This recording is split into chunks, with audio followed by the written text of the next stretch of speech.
আমি অনেক পুরুষ মানুষকে বলতে শুনেছি যে আমি টাকা ইনকাম করি, ঘরে আমি টাকা এনে দেই। মহিলাদের কি কাজ?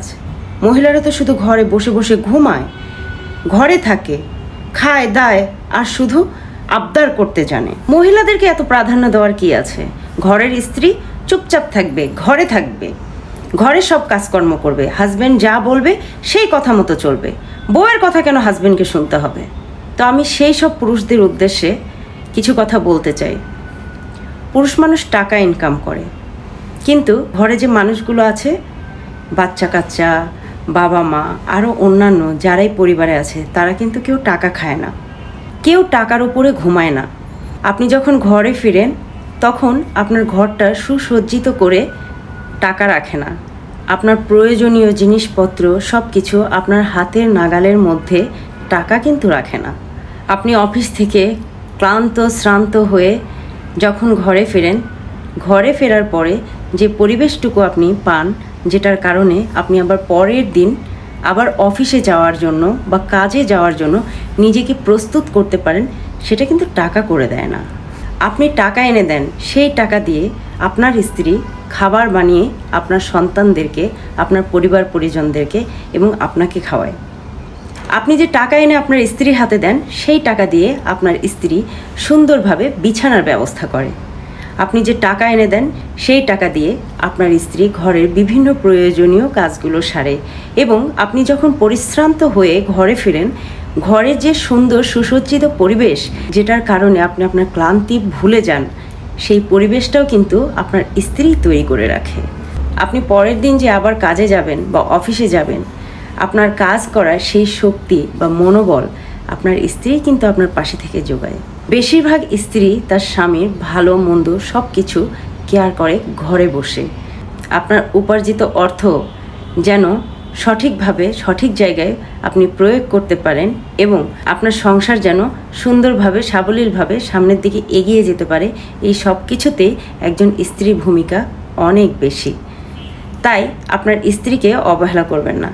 যে কোনো সিদ্ধান্ত নেওয়ার আগে বউদের সাথে আলাপ করা ভালো। আপনি যদি আপনার বউয়ের সাথে আলাপ করে কোনো সিদ্ধান্ত নেন, তাহলে সেটা হবে আপনাদের সিদ্ধান্ত। আর আপনি যদি এককভাবে কোনো সিদ্ধান্ত নিয়ে ফেলেন, সেখানে ভালো মন্দ যাই হোক না কেন, সেটা কিন্তু আপনার সিদ্ধান্ত। এরকম আপনার নেওয়া অনেক সিদ্ধান্তের কারণেও কিন্তু আপনার স্ত্রীকেও বিভ্রান্তিকর পরিস্থিতি মোকাবেলা করতে হয়। এখন অনেকেই বলবে, আপু আমার স্ত্রী তো ভালো না, আমার স্ত্রী তো আমার উপরে খবরদারি করে, আমার টাকা পয়সা নিয়ে মায়ের বাড়িতে পাচার করে, আমার টাকা পয়সা নিয়ে ফালতু খরচ করে। এগুলো কোনো কথা না, এগুলো শুধু এক্সকিউজেস। যদি আপনার মনে হয় যে আপনার স্ত্রীর মধ্যে কোনো ধরনের সমস্যা আছে বা সে আপনাকে না বুঝেই টাকা পয়সা অপচয় করছে, তাহলে তার সাথে বসে সুন্দরভাবে কথা বলুন।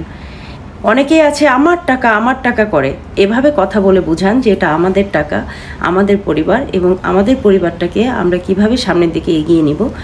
দুজন মিলে বসে আলাপ আলোচনার মাধ্যমে সুন্দর একটা প্ল্যান তৈরি করুন। দেখবেন আপনার স্ত্রী আপনার কথাই শুনবে। একজন মেয়ে বিয়ের পরে স্বামীর আদর ভালোবাসা, তার পরিবারটা ছাড়া তার জীবনে আর কিছুই থাকে না। যে ভুল ত্রুটি, ঝগড়া ঝাঁটি, মনোমালিন্য যেগুলো হয়, সেগুলো আসলে একজন আরেকজনকে না বোঝার কারণে। অতিরিক্ত ইগো, হাজব্যান্ডের ইগো হাজব্যান্ডের মতো করে রাখে আর ওয়াইফের ইগো ওয়াইফের মতো করে রাখে, যার কারণেই এই ধরনের পরিবেশগুলো তৈরি হয়ে যায়।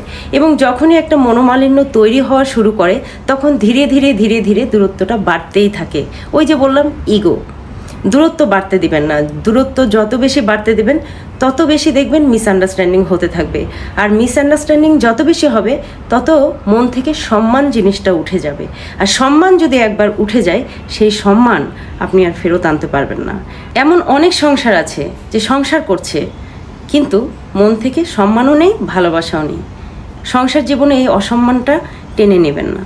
অনেকেই আছে বাধ্য হয়ে সংসার করে যাচ্ছে সম্মানের কথা চিন্তা করে, পারিপার্শ্বিক পরিবেশের কথা চিন্তা করে, কিন্তু এটা তো কোনো জীবন নয়। একজন মানুষ না মরেও মৃতভাবে জীবনযাপন করছে, সেটা হাজব্যান্ডের ক্ষেত্রেও হতে পারে, ওয়াইফের ক্ষেত্রেও হতে পারে। স্বামী স্ত্রী কেউ কারো শত্রু নয়, তাই আলাপ আলোচনা করলে কোনো ক্ষতি নেই। একজন স্ত্রীর দোয়া তার স্বামীর জন্য অনেক গুরুত্ব বহন করে। তাই সবসময় চেষ্টা করবেন স্ত্রী যাতে খুশি থাকে সেইভাবে চলার জন্য।